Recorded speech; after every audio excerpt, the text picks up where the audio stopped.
The Atheist Movie is a Christian fantasy. This is a vital point. This movie was made by fundamentalist Christians and represents what they think, desire, and hope to be true. I will now demonstrate what even in the fantasies of fundamentalists, logic and reason are absent.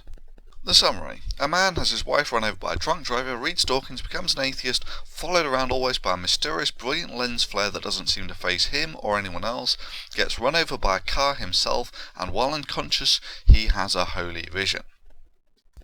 The first thing you realise is that the atheist has had his head shaved and is stripped naked.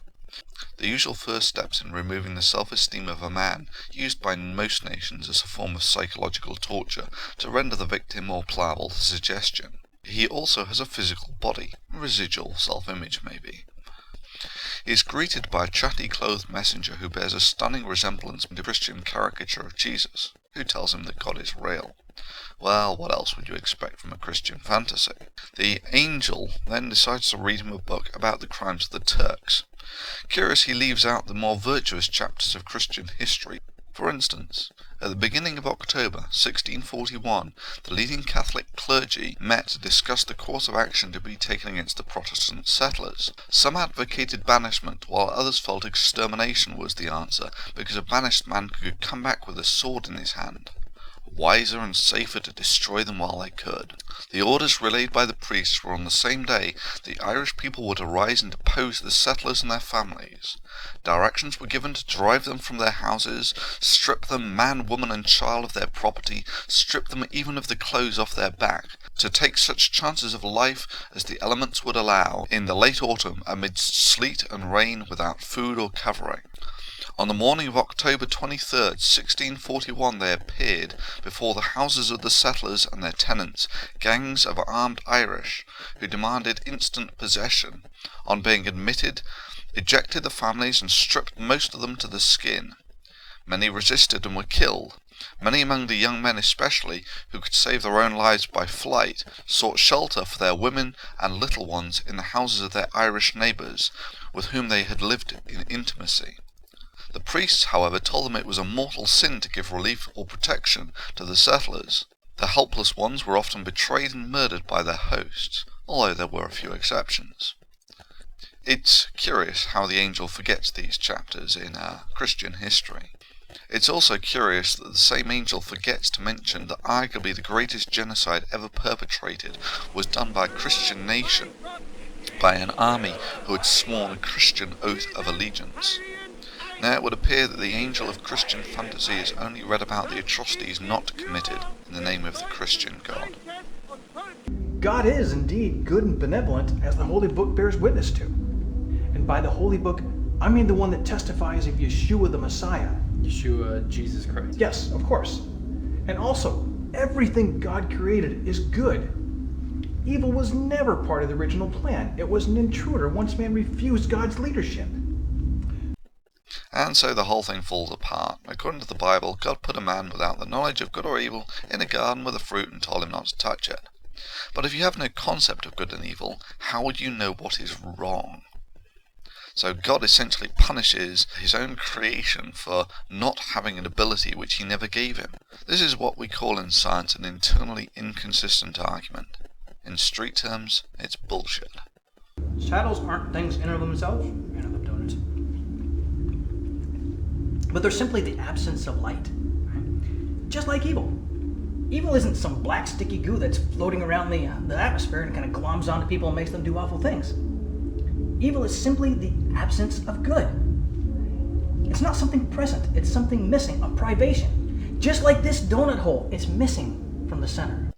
Evil is the absence of good? Well, by this logic, the universe is evil.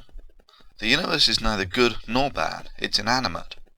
So by the angel's reasoning, this makes the universe of God's creation absent of good, and therefore evil. When God created man, he didn't only desire free creatures. Fail. Freedom and society are mutually exclusive terms. If you wish to become a member of society, you must give up some freedom. The relationship is intrinsic. Eloquently summarized as justice as a price, the price is freedom. He also desired plenitude. That is the greatest good possible. And this requires more than general freedom, it requires moral freedom, and that necessarily entails the possibility of evil. Fail. If you wanted a utopian society, there is no reason why an omnipotent being couldn't make one. I mean, take for instance Norway. Compare the plenitude of this largely godless nation to the barbaric Bronze Age cultures with slavery and women as second-class citizens as the typical ethics of the day that God and Jesus were evidently perfectly happy with. You have chosen to sin, to do things your way. That's the evil of this world, Jeremy. Ah, so sin is antisocial behaviour. An individual who chooses to live in a society, gaining the benefit from living in that society, but not to obey the constraints on freedom that society imposes. Man is the cause for the way the world is, not God. Who is this man? That's Larry Stevenson, the man who killed your wife 5 years ago. That's impossible. How do you know that? He was arrested November 5th, 2004, California State Penitentiary, Cell Block 7. No. I'm sure of it. I know what you're trying to do. I'm not gonna do it. Every man has a right to live. Just like it was your wife's?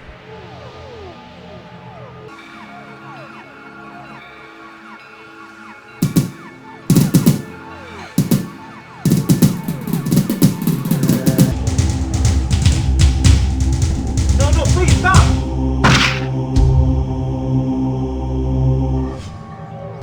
What have I done? I just killed this Out of the man. heart, Jeremy. Out of the heart proceed No. evil thoughts, murders, adulteries, fornications, thefts, false witness, blasphemies. Jeremy, do you understand No, now? I don't. This man is dead. Jeremy, listen to me, all right? Listen. Nobody diagnosed your heart as well as Jesus Stop. did. No. Do you understand now? No, this man is dead. Yes, he is. Because of me. Yes, and it came from your heart. So, let's summarise. God strips someone naked, shaves them, gives them a gun, takes him to a drunk driver who killed his wife in a dark alley, and then when the atheist refuses to kill him, goads him into killing him, and then blames him for being evil. Yeah. Well, in this Christian fantasy, it's now impossible to tell the difference between the devil, who tempts people into doing evil, and God, who gives people a gun, takes them to a dark alley and says, wouldn't it feel good to pop a cap in his ass? Secondly, of course, any 12 good men and true would simply regard, in this case, the inciter of the crime to be as guilty of first-degree murder as the perpetrator. Evidently, God's idea of justice is at variance with the human concept of morality. I just killed Out this of the man. heart, Jeremy. Out of the heart proceed No. evil thoughts, murders, adulteries, fornications, thefts, false witness, blasphemies. The angel now somehow lumps together murder, fornication, theft, false witness, and blasphemy as all evils of the heart. Oh dear. Some intrinsic limitations of civilization. Firstly, if you kill one person before childbearing age, your civilization is doomed. Low murder rates are a requirement for any society, be it wolves, ants, whales, humans, whatever. Secondly, a society without fornication is doomed after the first generation, yet the angel says it's evil. Maybe the angel doesn't know about the logistics of societies. Thirdly, false witness. You've got to be kidding me. The world is full of examples where lying is a virtuous thing to do for the greater good. For instance, if someone says, "Are you hiding any Jews in your basement?" would you say, "Well, I can't lie to you because that would make me evil in God's eyes, so yeah, they're hiding in the basement, feel free to ship them all off to the death camps." Fourth, theft. God would rather you starve and not be evil than have you steal from a corrupt man who has plenty. Fifth, blasphemy. Any statement of faith is blasphemy to another. So what's God saying in this Christian fantasy? That he wants no statements of faith? In any event, it doesn't matter, as the angel later tells our hero that, "Nah, you didn't really kill anyone, we were just fucking with your mind." Yep, that's right. After banging on for 10 minutes about how God is good and evil exists only in the hearts of men, it turns out that the God of Christian fantasy is just as happy to lie and be deceitful to achieve his goals as the most cynically minded cult leader is to keep his followers in line. Who is this man? That's Larry Stevenson, the man who killed your wife. Just relax. That wasn't the real Larry Stevenson. Who is this man? That's Larry Stevenson. That wasn't the real Larry Stevenson. Out of the heart proceed No. evil thoughts, Murders, adulteries, fornications, thefts, false witness, false witness. False witness. False witness.